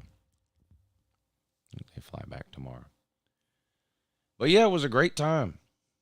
Great time. I always look forward to meeting the people I have never met before. I mean, it's a lot of, you know, this is our third year doing it now, so there's a lot of people that are coming for the second or third time. And then we've got the softball game that we did last year too. So a lot of the people that are coming now have met before. But every year there's, you know, several people who are making their first trip to the Slob Olympics who are meeting the majority of the people for the first time. And just like every single year, every single person who came for the first time said the same thing everybody else says, which is, I wish I would have came last year, and I can't wait till the next one. Everybody that I talked to, in terms of people who were there for the first time, had a really, really good time, and I'd be surprised if they weren't all back at the next one. And some of the people that weren't able to make it this year will be there. You mentioned at the beginning of the show about Coach Coop. And so I did reach out to him yesterday, and he answered me back and said, yeah, I really wish I could have come, but I appreciate you guys for, you know, thinking of me and everything. And he said, I'll definitely do my best to get there next year. So And I know there's, a couple of Big Dog Brent said the same thing. I don't know exactly what he had going on, but he did call into the midday show today and said, I just couldn't make it, but I really wanted to come, and I'll be there next year. So a lot of the people that didn't make it this year, I'm certain they'll be there next year. Plus new people, plus all of the normal people that have been coming. Yeah. So that's the good thing. As this thing goes on year after year, we're getting a bigger pool of people who at least want to come. So then, because you're going to have a few people each year that for various reasons want to come but are unable to. But the pool of people who want to come is getting bigger and bigger. So even when you have, like this year, 10 or 15 people I can think of off the top of my head who really wanted to come but couldn't, you still end up with 24 people in the Slob Olympics and about 50 to 60 people there. It had to be at least 50. There was 40 of us at the restaurant Friday night, and that was before everybody was even in town. So there had to be 50 or 60 people there on Saturday. There had to be, at least. Yeah. And a lot of people are bringing their families, their wives, their girlfriends, their kids, whatever. I mean, it's really it's really turned into something really, really nice and really, really fun. Not just for the 24 of us that run around like idiots for 5 hours on Saturday, but like for everybody involved. We talked about Jackpot's wife earlier, but I mean, she looked to me like she was having a great time. And I'm sure she had no idea what to expect when she came, but she looked like she had a great time. Yeah, that's the other thing. A lot of the wives that came, they all had fun. I mean, like Rooster's wife. I mean, she fit right in. Well, both of them. I mean, they're another example of what this whole thing's all about. They jumped in head first, not really knowing. I mean, they're pretty new to the community and whatever. Jumped in head first, and they're already saying, "Yeah, well, we'll definitely be back." Yeah. Up in smoke. If Rec, who was it that said that about the $500? Rec Tech. If that's not enough, you say you say $500 isn't enough to get you to come. I'll bet you 5,000. Is that enough? 500, not enough to get him to come. What does that even mean? Well, he's in the Up in Smoke man is in the comment section saying if he'd come, he'd win. Yeah, but that whole deal. Meanwhile, the guy can't. Oh yeah. Meanwhile, he hasn't left his basement since 2019. You know how these people are. Yeah. Yeah, he's not going anywhere. He's not coming. And so Rec Talk said, if you come and win, I'll give you $500. But because you won't win. And the guy says, well, $500 isn't enough. I would definitely win, but $500 isn't enough. So yeah, I'm right. offering to bet him 5,000, but. I mean, it might as well be 5 million. The guy ain't showing up. He's not coming. So he'll never be on a stream yard. He'll never show his face. He'll never come anywhere. He'll just, how these typers are. So yeah, speaking of everybody saying they can't wait till the next one and all that. Now, what we've always done before is basically by the time the Slob Olympics ends, we already know exactly where we're doing the next one. Because we kind of had a 3-year plan, me, Pete, and BVD, to do it in Atlanta, Pigeon Forge, and Charleston. And so that 3-year plan is obviously over now. All three were great successes. And there's been a lot of talk about holding it in Florida over the last 6 months or so for next year. And I still think that's a great idea. And there's lots of possibilities in Florida. And the weather, generally speaking, won't be an issue. The heat is it won't be snowy and cold and all that. But what we've decided to do is we're going to open it up to all of you for where we do it next year. We've created an email address for the Slob Olympics. It's theslobolympics@gmail.com. I'll type it in the comment section, but it's just like it sounds. The Slob Olympics @gmail.com. And just like other major events, the Super Bowl, the World Cup, whatever, the Slob Olympics, we're going to take bids.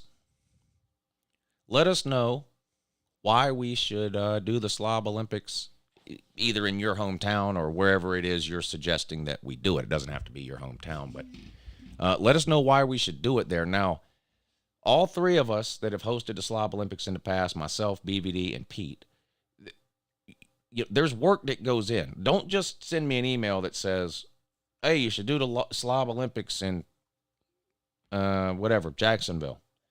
Okay, great. Why? Tell us why. Go find a hotel or a couple of hotel recommendations. Find a field or a beach or a park or whatever where we would hold the Slob Olympics. It wasn't an accident that the hotel we were staying at this year was right on the beach with a great place to do the Slob Olympics and a bunch of restaurants within walking distance of the hotel. That wasn't an accident. Pete drove to Isle of Palms towards I think it was towards the end of March last year, wasn't it, Pete? Yeah, it was right after last year. Yeah. Well, of course, I've been there my entire life, but to scout it out for this, yeah. Yeah. Pete drove there. He looked around. He checked on prices of hotels because we don't want to price people out. Money is always an issue. So, but Pete put in the legwork. BVD did it the year before. I remember BVD making a video in Pigeon Forge a year before we did the Pigeon Forge Slob Olympics, where he took pictures of the hotel and talked to the people that work at the hotel and showed us where this field is right behind the hotel. It's just public park. We can do the Slob Olympics there. Right. So let us know, where should we hold the Slob Olympics next year? But, again, not just, don't just tell us we should hold it here or there. Tell us why. Convince us why. Yeah, convince us why. Give us some hotel recommendations. It's got to be within walking distance of a place where we can do the actual event. So there, needs to be some type of public field or park or beach or something there that we can do the all three Slob Olympics. We haven't had to get in our car, and that's ideal because can you imagine Slim Shady having to drive somewhere Saturday morning with that hat on?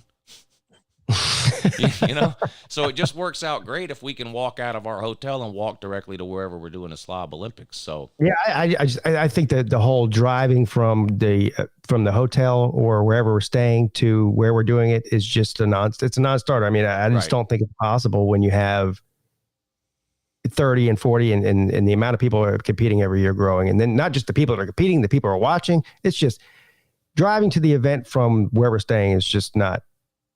It's not feasible. It's just not feasible. Yeah, we've done this 3 years, and the convenience of doing it close to the hotel is obvious when you're there. I mean, you don't have to tote cornhole boards a mile or any of the other props that we use. It's just a lot easier if it's just right there. But so we're open to suggestions for literally anywhere. Now, places in the Southeast are going to be given priority because that's just where the majority of people who care about the Slob Olympics, participate in the Slob Olympics, and come to watch the Slob Olympics live, is in the Southeast. You're talking Florida, Bama, Georgia, South Carolina, North Carolina, Tennessee, that general area. Now, that doesn't mean the Slob Olympics can't ever be in Mississippi or Kentucky or North Carolina or Vegas or whatever, but, keep that in mind too. But yeah, that's a great point because places that are considered the South, like Kentucky, West Virginia, places like that, not out of the realm of possibility. No. Okay. But you got to tell us why. If you tell us a great reason why we should come to this particular place in Kentucky or West Virginia or anywhere else, if it makes sense, it makes sense. So that's the reason we want you people to do this. Because, we don't know every single town in America where this would work, but you might live by there, you might have been there, whatever, and you might know more than we do. Yeah, like Pete said, sell us on the idea, but we obviously need hotel recommendations, and the actual area where the Slob Olympics would take place, whether that's a field, a beach, a park, whatever. And where it is in relationship to that hotel, and what types of restaurants are around. Is there places we can walk to eat, all that kind of thing. All that matters. So let us know. The more, the merrier. And the next Slob Olympics is still a year away, so we got plenty of time to plan it. But we do try to nail down the location as early as we can, so that people can plan accordingly. depending on where you're coming from and how you're getting there and different things like that. Some of these trips can be expensive. Flying's not cheap. Some people fly farther in advance, Sometimes that stuff is cheaper, and also it gives you just a longer chance to save up some money if that's what you need to do, or request time off from work, or whatever the case may be. So, we don't want to wait till December or January to be figuring out, where next year's Slob Olympics is. I know, like, I booked my hotel room for this past weekend in August, so it just gives you an opportunity to plan and maybe save some money. So, but send the emails in, theslobolympics@gmail.com, theslobolympics@gmail.com. We want to hold the Slob Olympics in your hometown. Let us know why we should do it. There you go. That's my spiel on that. What else from the Slob Olympics have we missed today? In terms of talking about, I don't know, I think we pretty much covered it all. I think so. Oh, the bat spin. Now, the bat spin is a permanent Slob Olympic event, don't you? I mean, I don't know of anybody that would disagree with that. I don't see how we can hold another Slob Olympics and not do the bat spin. It was absolutely hilarious. It might be one of the funniest things I've ever witnessed in person in my life. Yeah. Well, it definitely is. So much fun. So funny. Shout out to, I think it's K-Dog, and I might be missing somebody, maybe somebody else, like Traveling Fools. I know it pretty much videoed, or Mrs. Traveling Fools videoed the entire event. He just, he's getting home today. He'll be uploading stuff. But everyone go check out K-Dog. I think he uploaded the entire unedited event of the bat spin and all the other events too. Yeah. So if you haven't seen that, because I put some of the clips in my video, but that doesn't do it justice. I mean, that was only a few people. You've got to see this to understand what we're talking about. Yeah. So funny. It's really unexplainable. Yeah. It was great. That's going to be a permanent, there's paper, rock, scissors, permanent event. It's one of the funnest events every year. I still don't understand why, but it's still like the most exciting event every single year. Like, people get, for whatever reason, I don't know if it's the head-to-head competition, and you don't have a lot of that in the Slob Olympics, because in a lot of the events you're doing it, one at a time. I throw the frisbee, then somebody else throws the frisbee, then somebody else. With the paper, rock, scissors, you're face to face with somebody. Maybe that's what it is. It's a competitive type thing, but people get really excited about the paper, rock, scissors. That event will never go anywhere. The push-ups is always fun to do. Cornhole we've done a couple of times now.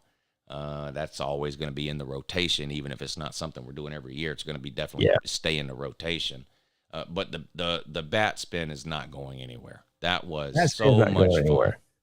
So now the bat spin is not something that can be done on concrete. So everyone needs to keep that in mind. Really, we can do some stuff on the concrete like we did this year and last year, but a lot of things you can't do. Yeah. The bat spin's one of them, because somebody will get actually seriously hurt. Yeah. We were fortunate to be on the soft sand, and when we do it in the future, we're having to be somewhere, I don't know, on at least grass at the very minimum, something. But yeah, it's the greatest event in the history of the event, of the Slob so far. Period. And, we can change it up a little bit every year because it's an obstacle course deal. Yeah. So it'll be a little bit different, I'm sure, from year to year in terms of which obstacles we have to navigate. But the idea of a bat spin and then running an obstacle course is not going anywhere. That's going to be a permanent fixture. Yeah, we'll fine tune it to make it even more interesting, I'm sure, like we do with some of the other events. Yeah. Which is great, because one of the previously permanent Slob Olympic events is going the way of the dodo bird. It's no more. We talked about this, and I agree with you, but I did hear a great suggestion from one Twisted Rooster, and take it for what it's worth. He said, why don't we run the 41 at a time? And I think we talked about that in the past, like it'll take too long, like a timed event. Yeah. Because look, here's the thing. The 40-yard dash with 25, or hell, even if it was only 15 people, it's just too difficult to run that event the way that we want to run it. Every single year there's been an issue. There's been an issue every year. Yeah. Whether it's there's something, there's always something, sometimes multiple somethings So we sort of came to the conclusion that, you know what, the 40-yard dash is like a staple of college football, you know, with the combine and whatnot. So it makes sense to do that. But if it doesn't work, it doesn't work. But if we do it one at a time, I don't see any reason. You know, we do a lot of other events one at a time. I would be all for that, because So that would alleviate both issues. The first issue is the start of the race. 2 out of the 3 years, there's been a problem with the start of the race, where half the people either didn't understand when they were supposed to start running, or the person that was giving the signal didn't understand what they were supposed to do. And it's messed up the start of the race every single time. So you got half the people take off running while the other half are sitting at the start line going, why are people running? And then the other issue is figuring out who finishes where exactly. I mean, we don't have high speed. We're all YouTubers. None of us are out there with high speed, slow motion cameras. It becomes hard to track who exactly finished where, especially when it gets pretty close. And Right. It's taking way too long to figure it all out at the end. And then people say, well, no, that's wrong. I finished ahead of this person and you have me here. Plus that person started before they were supposed to. And it's too much of a hassle when it comes to figuring it all out at the end. But that suggestion you just made about doing it one at a time would alleviate both of those issues. I mean, we did the bat spin one at a time, and the 40-yard dash, it takes way less time than that. Exactly. And also, if time is an issue, you can't do bat spin 2 at a time, but you could do the 42 at a time. So so there are only 2 people to keep up with, and you have 2 different people that time them. Yeah. So that would eliminate half of the time right there if you just ran, just like we do 2 people at cornhole at a time, 2 people at push-ups at a time. Yep. And we have 2 counters that count, one person counts one person so, doing the push-ups, the other counts the other. We could do that with the 40. Yeah. Right. So we can keep the 40, I think. We just need to do it differently. We need to get away from this idea that we need to all be in like a race, like it's the actual Olympics, right. Side by side. Yeah. Plus, it might be interesting to know people's 40 times. Yeah. The real 40 time. Yeah. And also you could pair people up that would be interesting. Like, get the 2 fastest guys. Right. And let them race each other. And then you get the 2 slow, who you think will be the slowest guys, and let them race each other and everything in between. So you get sort of a rivalry going on there with the 40 between 2 people. Because you always have people arguing leading up to the Slob Olympics about, I'm going to beat you in the 40. No, I'm going to beat you in the 40. I mean, last year it was Tiger Baskins and Big Dog Brett? Big Dog Brett. Yeah. So put them together. Right. Let them race each other head to head. Yeah. Let everyone just watch them too, instead of trying to keep their eye on 25 different people. Right. Yeah. That's a great idea, actually. I don't know why we didn't think of that. So that's exactly what, when Rooster told me that, I don't know why we haven't been doing that the whole time. Yeah. Shout out to Rooster then. That's way better. Yeah. Yeah. We'll have to remember that come next January and February when we start to order the events and everything for next year. But yeah, that's great. Sea-Dog says he's the crab king. Did you take your shovel home with you, Sea-Dog? Sure you did. He's such a child, isn't he? You remember when they came, it was, him and Rec Talk, I don't know, where were we? They came in there, sat down, and Sea-Dog's over there eating a soft serve ice cream cone. And Rec Talk's got a plastic cup with Dippin' Dots in it. And I think they might have got it at the same place they got that damn shovel. Dippin' Dots. Yeah, that's right. They're sitting there with Dippin' Dots in a vanilla ice cream cone, like a couple of 7-year-olds, and a shovel. Yeah. We're all eating at that Mexican restaurant, which, by the way, we didn't mention it. That's the best taco I've ever had, though. I'm not going to lie. That was the best taco from that taco place. That's the best taco I've ever had. But we're all sitting there eating. Sea-Dog gets up and walks out. I said, where are you going? He's like, I'm going across the street to this gift shop. I got to get a shovel. I'm like, what? He's like, yeah, I got to get a shovel. He walks out the door. He walks back in like 5 minutes later, because the place literally across the street. He walks back in 5 minutes later, and sure enough, he's got a damn shovel. It's like a little 3-foot. I mean, we've all seen these kiddie shovels that you buy. It comes with a bucket and like a starfish-shaped plate that you can make sandcastles and shit with out on the beach. He didn't buy all that, but he bought the damn shovel and came back and buried Nate the Great with it out there in the on the beach. That was something. Dippin' Dots in an ice cream cone. And a shovel. And a shovel. Okay, can we mention this too? So Sea-Dog brought his entire. I said he's like a rapper. He travels with a posse. Oh yeah. So he brought a whole posse. God bless Mrs. Sea Dog. She puts up with this. He brings a whole posse. Some of his family members, a bunch of his friends, which all those guys are super cool, by the way. Yeah. But so he brings them for selfish reasons. He brings them with the intention of having them do all the work for him so that he can compete, and they'll be the ones running around doing interviews and getting all the video footage so he can upload it to his YouTube channel and whatnot. They completely ditched him. Yeah, they did. Yes, they did. on the day of the most important day of the year for Sea Dog is the Slob Olympics. Okay. And so Sea Dog comes in. We were talking about people that really want to win and try hard, like Big Dog Brad and the Tiger Baskins. Sea Dog falls in that category.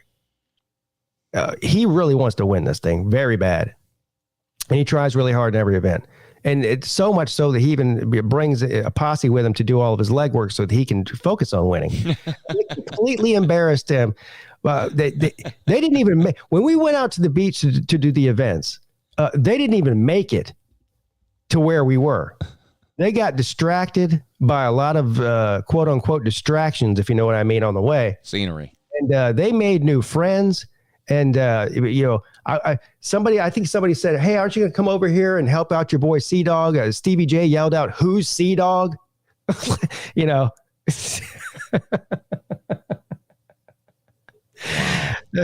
those guys had a good time on the beach.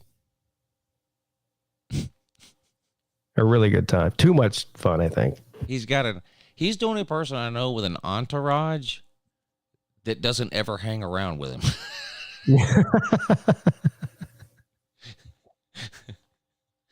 He brings like 9 people with him, and then they're like, thanks for inviting us. We'll see you in 3 days. Yeah. So he told him, he's like, what the hell, man? You know, I brought you guys here. I needed your help. And they were like, man, sorry, we just had too much fun. They didn't care anything about the Slob Olympics at all. They were down to have a good time, and you know they're young, 20 somethings, so I don't blame them. Yeah. TK, thank you for hitting the PayPal link, TK, to help support the show tonight. She says, thanks to you and Pete for hosting such an amazing event. I had the time of my life. Yeah, first timer. TK, and she fit right in, didn't she? No, yeah, definitely. Yeah. Slob confirmed. Yeah. Yeah.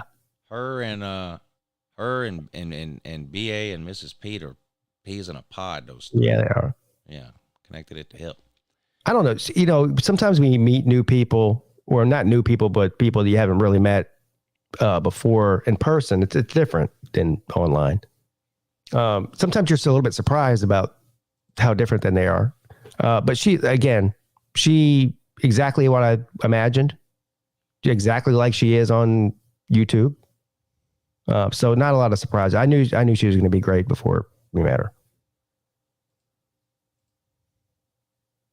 There you go.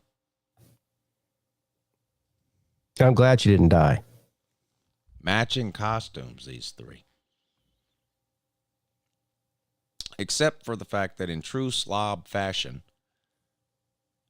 Mrs. Pete was too lazy to iron on her logo. I know. I got on to her tonight about that. I said, what happened to your logo? She goes, I guess I forgot to iron it on. Yeah, they all 3 ordered overalls and team colored shirts or whatever to wear underneath, and iron on logos for the overalls, but Mrs. Pete couldn't be bothered. And she brought it with her too. It was in our hotel room. Yeah. Yeah, so she didn't represent the Tater Man very well. She had a nice, pretty Clemson paw to put on there. And I think it was TK, wasn't it, made the donut necklaces for him? Yeah. I think she made those. They all kind of chipped in together. I know Mrs. Pete went out and got those glasses. Yeah. And I think they all wore different colored hair extensions. Like Mrs. Pete has purple ones in. I think TK has purple ones in. And I think she got some red ones for BA. Yeah. Yeah. The Slob Angels there. Amazing. They were a hit. They were. They were. They do a good job helping with stuff during the Slob Olympics, during the events and stuff too. I had Miss Pete. I I forget which event I had her do something, maybe it was count the push-ups or something, but you have to have people like that to help out. It's not just the people that are doing it or standing around. You have to have volunteers, you know, and those two did a great job. TK, of course, participated, so which is great too. But BA and Mrs. Pete didn't participate in the events, but they help with the logistical. They're like Slob support staff. Those two. Definitely. Yeah. And since we bring our kids to this every year, so she's also, you know, she keeps the kids at bay. She keeps everything out of my hair so that I don't have to worry about what's going on. Yeah. And then Battle Angel, I mean, she really does a great job of basically running the Slob Olympics. I know me and you kind of go over the rules and let people know what's going on and this and that, but she's with every single contestant, who's next, what's the thing, or what points. I mean, God bless her. I'm telling you right now, I would not have the patience to be able to do that, or probably the attention span either. Really, yeah, it's hard to wrangle 24 slobs, but she somehow manages to do it. Yeah, she does a great job. Now, Mrs. Pete, did she have to watch Sea Dog and Rec Talk any or no? Yeah, I think she probably had to watch both of them. I think she took them to the ice cream shop and got them some more ice cream. Got them the Dippin' Dots. That was nice. The Dippin' Dots. Yeah, that was good.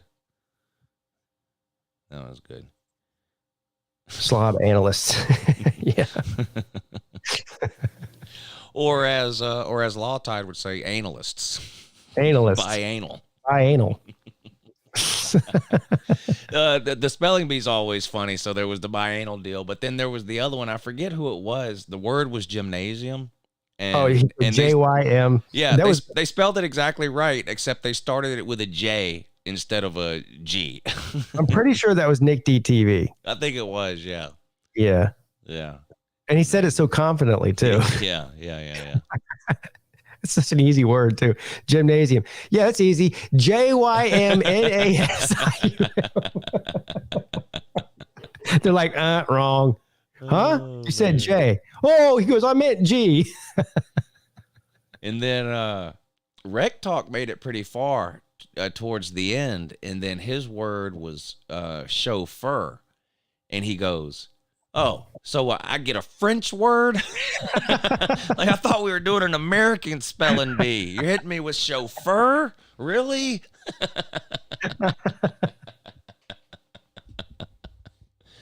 Oh, man, what a great time. There's a million stories. There's no way we can tell them all tonight. I can't even think of them all.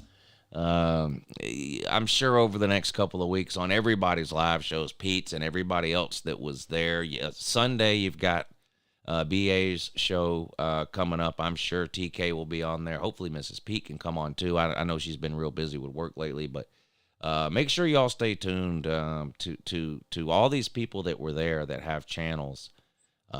Because everybody has their own stories. I mean, me and Pete couldn't be everywhere all the time. There's a million things that happen and a million stories that I'm still hearing about and learning about too. So make sure y'all stay tuned. Got a lot of different types of video footage too.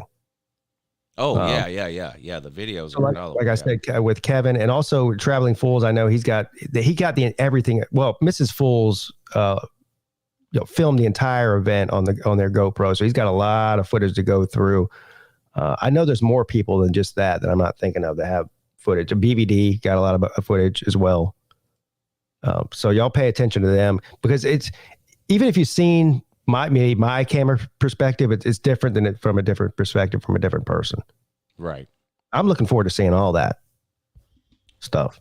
That's BA's channel. I just posted in the chat there. She does a show on Sundays. It's a it's like a simp magnet show. It's mostly it's the girls. She has the girls on mostly on Sundays. They open it up too, I think, sometimes on the second half of the show and let anybody come on that wants to, guys or whatever. But y'all make sure y'all check her channel out. If you're not subscribed to BA, what's wrong with you? Hit that link, subscribe to her now. TK says, I'm doing a special 3-hour post-slob recap on TK Live this Wednesday, starting at 7. 3 hours. Wednesday at 7. I'll be able to watch that. Will I? Yeah, Lou Jr. doesn't have any games or practice on Wednesday. So, yeah, I'll be there for that, too. Wednesday, 7 to 10. Well, Todd says, I got some stories that I'll never tell, though. So that's interesting because when I was going through some of my footage on my phone, because a lot of stuff I was recording and I didn't realize, I forgot about it until I was going through my phone. So there was a bunch of stuff on there that was hilarious that I just can't post on YouTube. So there is that. So there is some stories that won't get told, unfortunately, on YouTube. But that's all the more reason to actually come to one of these things. Yes, is because you'll get to experience some of the stuff that doesn't get talked about as well. Yeah. All right. Well, I think it's time to wrap it up for today. It's been a long 4, 5, 6 days. I'm exhausted, me, I know, man. for you too. So we're gonna wrap this thing up. But Pete, I've told you 100 times. I'll tell you again. You did an amazing job going back a year ago from finding the place to do it and all that, and helping to get everything together.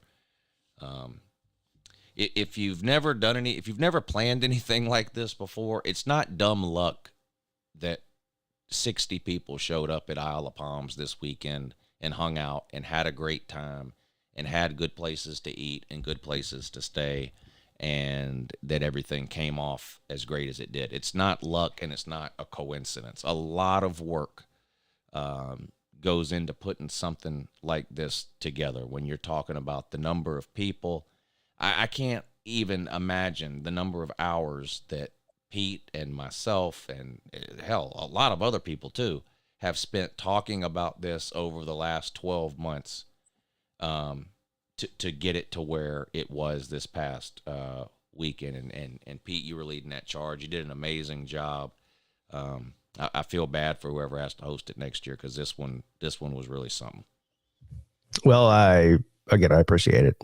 And like you said, a lot of other people other than me, including you, and well, there's just too many people to name. I'm not going to start naming people, but a lot of people. A lot of work goes into it. I was extremely humbled that so many people came to the event that I was hosting, and I'll never forget it for as long as I live.